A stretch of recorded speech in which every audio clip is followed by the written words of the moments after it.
Welcome to Moments with Marianne. I'm so delighted we're spending this time here today. We have a very inspiring show coming right up with special guest, actor Dominic Pace, and he's here to share with us his role in the new Star Wars series. So recently, Disney Plus came out with the new Star Wars series, The Mandalorian, and it is a big hit. If you haven't seen it yet, I highly suggest you check it out. So Dominic Pace is here today to share with us his role in this new series. We've been lucky to have Dominic on the show before. He is a hardworking actor, probably one of the hardest working actors in Hollywood, but he's also one of the most positive actors as well.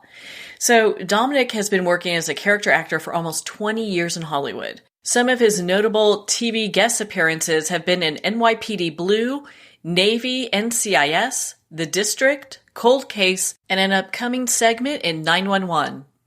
So Dominic has been a long-time Star Wars fan and collector, and he received a dream of a lifetime when he's selected to be a one-of-a-kind bounty hunter in The Mandalorian for Disney Plus.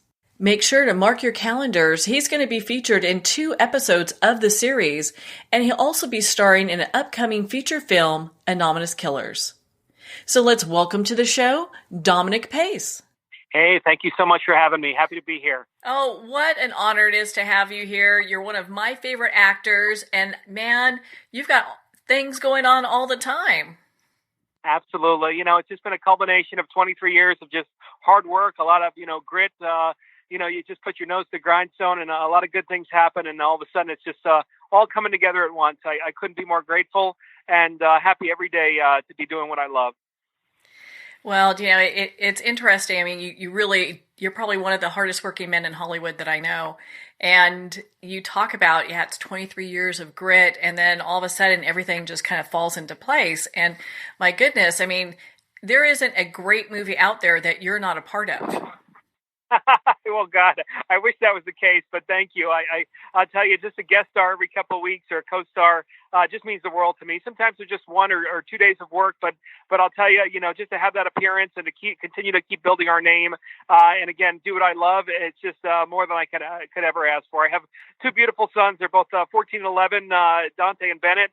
And I'm just enjoying the moment now. I think after 40, you just kind of, get to a point to where we hustle and we want our dreams to come true, but also at the same time to just kind of sort of enjoy the process and enjoy the moment and also appreciate where we've come from and what you've already accomplished in your career as well. Well, I'm glad you brought up your sons because you just did a family trip that is kind of really unique. Oh, boy. Well, we went to North Dakota. It was Roger Maris. I'm a huge baseball fan. And Roger Maris's sons, he's got 5 sons, and they host a charity golf tournament up in North Dakota with a bunch of Hall of Famers. They had Johnny Bench, they had Goose Gossage, they had Ron Guidry and Tommy John. It was just a dream come true. We got to play golf with Raleigh Fingers as well as meet all of Roger Maris's sons. So my youngest son is a huge baseball fan, as am I. So it was just a dream come true to visit Fargo, North Dakota. That was my 48th state. So I'm knocking off that bucket list as well. And it was a really fun trip with my sons there. Well, to talk about favorites, I mean, I grew up with Star Wars, and I'm sure a lot of our listeners did as well. And it was like, all of us wanted to be in Star Wars. We could see ourselves as Princess Leia or Han Solo or Luke Skywalker. But you have the opportunity of playing a bounty hunter, I understand. That is correct. I was a fan. When I was 5 years old, people have been asking me what my first memory was. My mother was a single mom, and, we didn't have much growing up, but she always provided for my sister and I in terms of entertainment and imagination. So whether we would go to the library or whether she'd pick up an action figure or 2 or a play set, that was just signature of my mom. And I remember the Cantina play set, and specifically, I remember the intricacy, the mysticism of these side characters that the legendary George Lucas created. Walrus Man, Hammerhead, Greedo, Jawa, Snaggletooth, all these interesting names and such. And never in a million years did I ever think I would be featured in my childhood fantasy universe. So I'm very happy to announce that a couple episodes featured as a one-of-a-kind unique bounty hunter, and it's just beyond words. It's a humbling appearance, but also at the same time to be one of a kind in my own universe. Something that I've dreamt of my entire life has just been beyond words. I can't even. The next few days here have just been a little overwhelming, but in the best way possible. Well, they made a whole new character just for you, and you play it well. I mean, my goodness, when our fans get to have the opportunity to take a look at the film that's coming out and, see you in character, I mean, how long did it take for them to get the makeup on and get you all geared up? Absolutely. It was 2 hours. 2 hours every single morning. Brian Sipe, who's one of the heads of Legacy Effects makeup and creations. He heads up Marvel. He did Drax for Guardians of the Galaxy, and he heads up Marvel in terms of a lot of their makeup and the special effects as far as with the prosthetics and such. It was a 2-hour process. I happened to go in for a simple makeup test, probably, I want to say a month prior, which was September of 2018. And I was given no information in terms of what the project was. I just hit it off with Brian. Just a lesson out there for all the listeners, just in terms of attitude and being humble and being grateful. Sometimes that can allow your dream to come true. And that's exactly what happened. I sat there in the chair where Brian kind of split my face in two, I like to call it, where he did some tests of prosthetics on one side of my face and then some tests of makeup. And I was patient as could be. I did have some prosthetic experience prior. I was with Will Smith on Bright. I played one of the orcs. And then I was also doubling for Frankenstein during Van Helsing back in, I want to say maybe 2002, opposite Hugh Jackman. I was Frankenstein's photo double and stand-in. So it deals with a little bit of claustrophobia. It deals with a lot of patience, but for me, there's sort of a warmth and a cozy feeling about it. If that sounds reasonable in any way, just in terms of when they put the makeup on, there's sort of a comforting feel as well around your face or around your body. So I never got acclimated to it being sort of claustrophobic, but more so just being sort of a comforting feeling. And he said to me, Dom, I want to give you the most complex makeup. And in, I want to say 2016, he did some prosthetic makeup for a woman out in Atlanta. There was a Greenpeace convention. And he did this project, and the woman had sort of these bumps on her head, similar to the reptile gecko. So that was the informal character name of my bounty hunter. It's Gecko. And hopefully Disney will immortalize that over the next couple of months or so. We'll see what they do. But it was just a dream come true to be titled a one-of-a-kind bounty hunter because, again, those were my favorite figures when I was a kid. You had Boba Fett and IG-88, Dengar, and, Forlom. Just Bosk, the most unique-looking characters. And, of course, there was always this sort of mystery about them. And being 6'4", 260 pounds, to be this kind of overbearing, strong bounty hunter, and with this amazing presence that Brian created, as well as the costume designer Richard A. Pora, just coming to set every day, even though it was a hot costume, it was just absolutely priceless. We had 15-hour days, but I was in my glory every single minute. I also want to add something else, Marianne. There was always a dream, I think, of many Star Wars fans. Samuel L. Jackson would talk about this story when he did episode 1, where George Lucas presented a suitcase full of lightsabers. Well, I had a table full of blasters that I could choose from on my first day. And I think any boy or girl, or even any man or woman, to have that option to pick your own blaster in the Star Wars universe is probably one of the most priceless opportunities ever. I picked the biggest one. I picked the longest one. It's this beautiful piece. It almost looks like a semi-automatic with a big paintball canister in the back. And it just felt so powerful and so cool to hold within the fantasy universe there. Oh my God, I think everyone would love to do that. I mean, it really takes, it's very nostalgic, brings us back to our childhood, but I mean, what great imagination. And you could see that in the character that they developed for you. And I'm just so happy for you. I mean, this is amazing. I can't wait to see the movie. Oh, yeah, absolutely. Yeah, it's a series that'll run on Disney Plus. It starts November 12th. And I think there's an episode that comes out once a week. And it's beyond words there. I can't tell you how excited I am. Just featured in a couple episodes there, but at the same time, to be able to have just to be immortalized within that universe is beyond words. I can't even express my excitement there. You've got your own T-shirts, I'm sure, coming out pretty soon, so we'll have to get a hold of those. But yeah, your character is it's really super cool. Thank you so much. Thank you. No, it's really amazing. Sometimes you get these gifts. Whether you're in I was in the Marvel universe as a Kree on Agents of Shield, but that's not necessarily one of a kind. That's a whole species. So it's special to get all that blue makeup on, but also at the same time to be a one of a kind, and especially for Star Wars, where I've just I've even been a collector over the years. One of my first appearances on television, I did a film with Miramax back in 1998. And my publicist had me on Entertainment Tonight, not because of the movie, it was called That's the Way I Like It, but because of my collection of Star Wars memorabilia, because they were releasing episode 1 shortly after that. So, I'm a huge collector and a fan, and I've been really enjoying all the podcasts, getting into some of the details and the anticipation of episode 9 coming up for Christmas, and then also, one of the things I always enjoy about the series is it brings families together. We have Lego spaceships hanging from my son's ceilings, and I can't tell you the priceless hours I've had spending that with my kids, and not only putting the spaceship together, but also talking about the series and also speculating where it's going to head, and talk about the detail of the characters. And ultimately for me, it's about family and mythology and believing in yourself, and just all these positive things combined with the beautiful music of John Williams, which is beyond priceless there. So it's quite a dream come true. What we hope next year is to be doing all the comic conventions. I hope to reach out to a lot of the fans through that, and then also to get involved in a lot of charity work. They have 2 organizations. One is called the 501st Legion, and they are an international group that specializes in giving back towards the communities. And then also one is called the Mandalorian Mercs Costume Club. And both do a lot of goodwill for their local communities. So as I travel throughout the country and hopefully the world next year, meeting all the fans, I want to try to make it a point in each city and each town to do a bit of goodwill along with these amazing groups there. So really excited to join forces with them and hopefully make a difference in lives of children, perhaps the homeless, and also the elderly and people in need. It means more to me the older I get than you can imagine.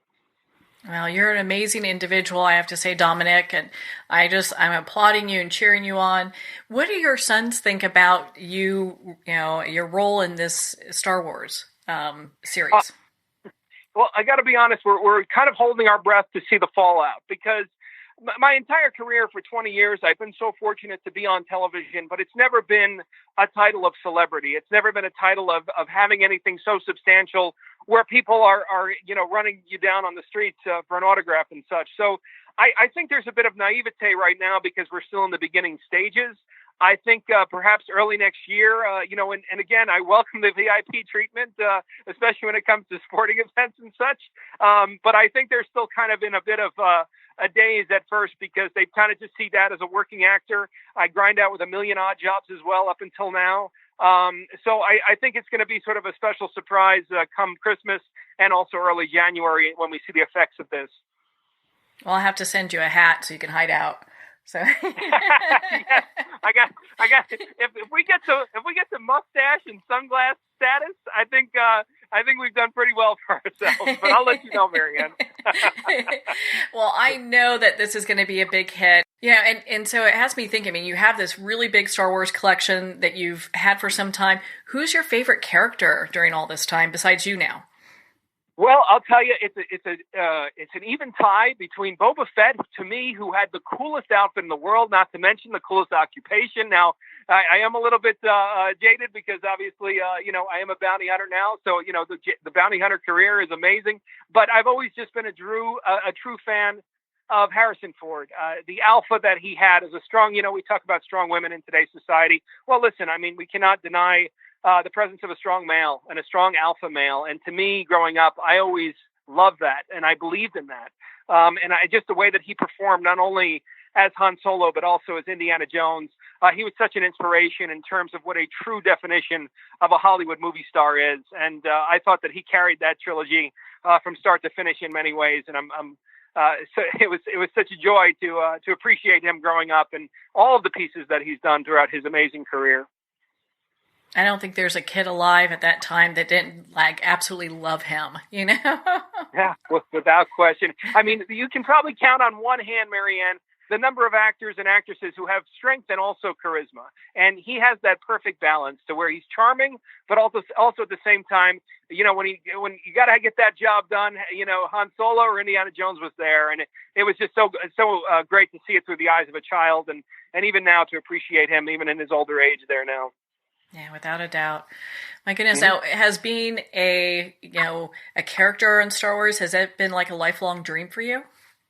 Without question. Without question. I gave up hope, Marianne, to be honest, on any level, because a lot of times with their series, they're filmed over in England. When they started doing the prequels, they were filmed in Australia.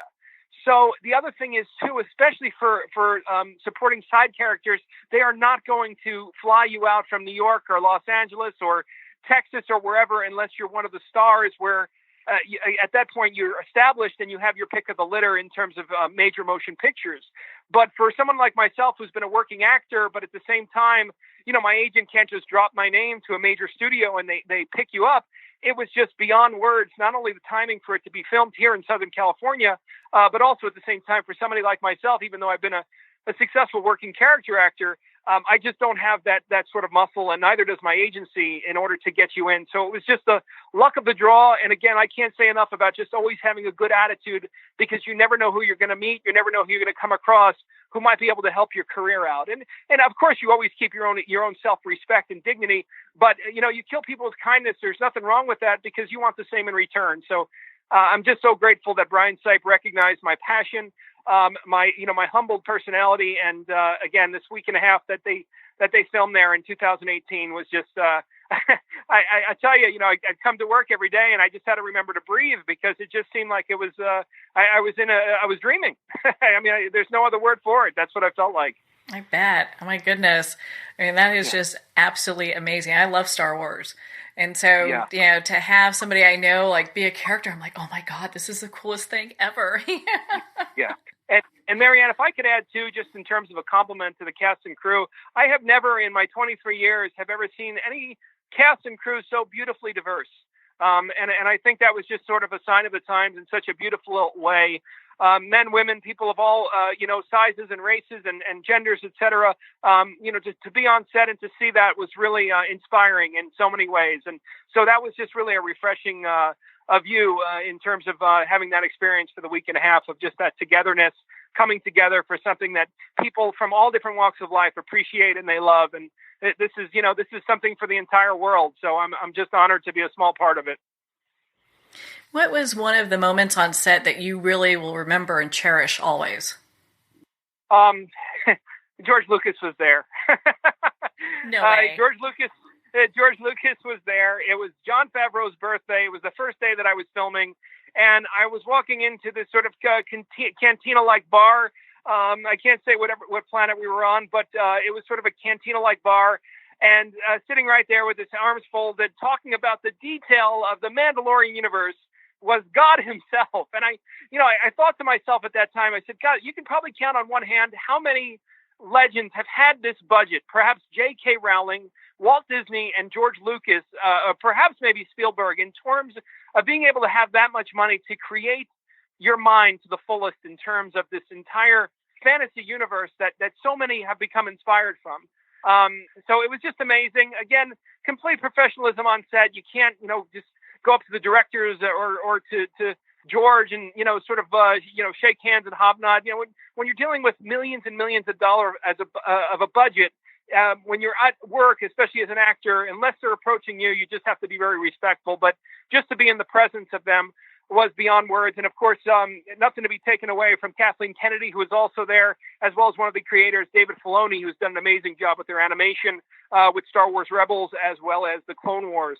So all of them there together was just beyond words, that you had all the masterminds of the Star Wars universe, modern day. And again, just to be a small little smidge of that is more than I could have ever asked for. Well, this says a lot about not just your personality and just you as a person, but you as an actor as well, that they chose you for this position. Yeah, absolutely. I mean, I think my size, this more or less, I think was more on the physical presence, where I was able to show that off a little bit in a couple of the scenes where I had a little bit of action, without question. But overall, this for me was less of an acting accolade and more of just sort of a dream come true as far as an appearance within, again, this amazing universe, which has been a childhood, a lifelong fantasy for me, and fairy tale, and something, again, I think we all draw to. When I'm in the car, people always ask me what my favorite music is. I always listen to John Williams. I just love how much he pulls at everyone's heartstrings, whether it's the Star Wars score or whether Jurassic Park or E.T. The man just has his finger on the heart and the soul of humanity. And God, I know he's getting up there in age. We just recently saw him at the Hollywood Bowl, but that too, just in terms of inspiration through life, the parallels of Star Wars through life, whether it's about family, believing in yourself, or just the music and inspiring you in beautiful ways. And again, to be a part of that is just priceless. And the good news is, Marianne, I hope with all of the new content that they're creating with Disney Plus and Star Wars, is there's going to be hopefully 100, 1,000 more of me in the future to where they're able to kind of fulfill this dream as well. Because I can't tell you the joy that I felt, and to hopefully be able to pass that on. Not me personally, but Disney franchise to other actors and artists in just such a small way. I think it's just such a beautiful experience, and hopefully the way that it touched me in a positive way to be able to give back, I hope it does that to another 1,000 artists to where they can sit back and see how grateful they are, and hopefully be able to pay that forward as well to other people in need. Well, you're definitely an inspiration, and I'm so glad that we've had this time to talk about, your new role in this Star Wars movie. I'm just still kind of a little shocked about this. This is the coolest thing ever. So I'm thinking, gosh, okay, so we got this checked off your list. What are some of your, that's a big thing, right? What other things are on your list now? I got to tell you, Marianne, we're nearing over 100 IMDb credits, and the one thing for me would be just to be able to be a series regular. I've been so fortunate to have a number of guest stars, co-stars, a little bit of recurring on NBC Superstore, and also Jimmy Kimmel Live. But to be a series regular on a major network crime drama would just be a dream come true. So that's the next goal.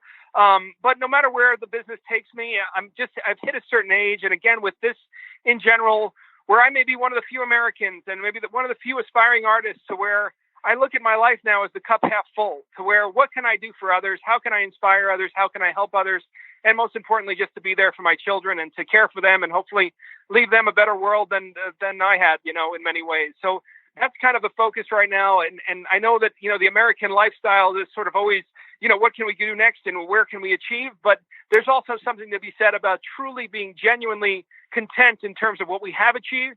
And whatever happens is just sort of a bonus at this point, because I've just been so grateful to come from a beautiful Italian-American family from Yonkers and Ossining, New York, and then also have the most beautiful family in terms of my children there.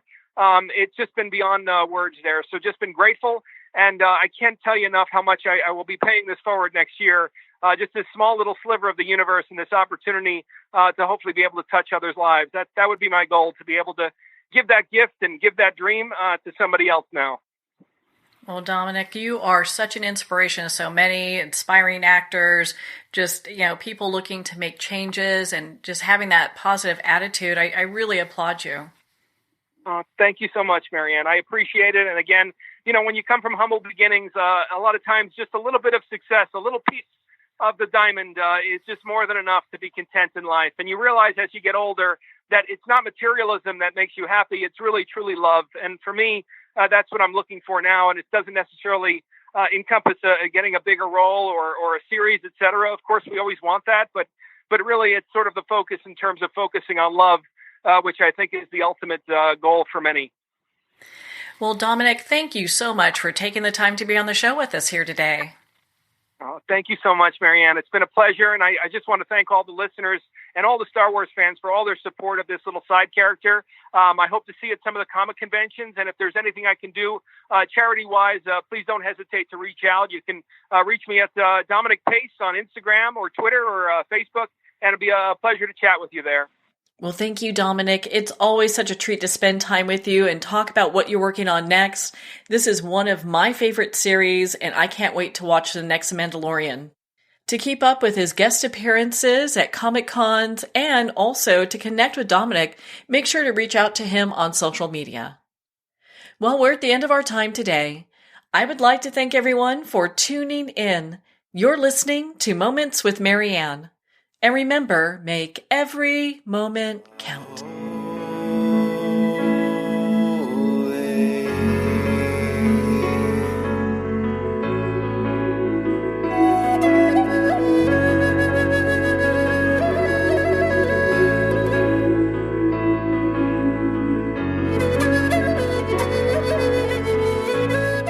a single moment, your life can change. Moments with Marianne is a transformative hour that covers an endless array of topics with the best of the best. Her guests are leaders in their fields, ranging from inspirational authors, top industry leaders, and business and spiritual entrepreneurs. Each guest is gifted and a true visionary, a recognized leader in her own work, and while teaching others to develop, refocus, and grow, Marianne will bring the best guest and sometimes a special surprise. Don't miss this. You never know just which moment will change your life forever. Moments with Marianne airs every Sunday, Monday, Thursday, and Friday at 8 p.m. Eastern and 5 p.m. Pacific Time. Make sure to tune in and visit momentswithmarianne.com for more information.